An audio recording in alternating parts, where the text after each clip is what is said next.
Yeah, obviously we are aware about this this particular law that the Assam government is taking up, but we have done our initial communication with states that actually provide us the cattle, which is West Bengal, Bihar, Andhra Pradesh, Telangana, UP, and in this entire matter, the transit and the transportation into the state from these other states should not, in normal circumstances, be an issue.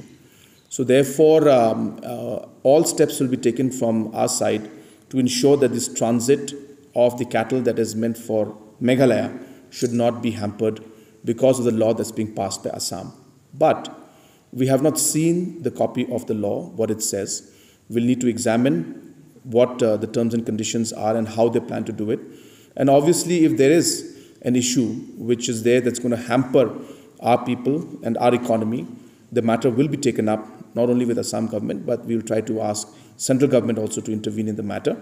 But as I said, it will be not possible for me to give an exact comment on this without examining the actual act or the law that they have passed. But as I said in the beginning, that the transit of the cattle from the origin to the destination, which is Meghalaya, normally should not be an issue. And we have had a discussion with the states that are providing this.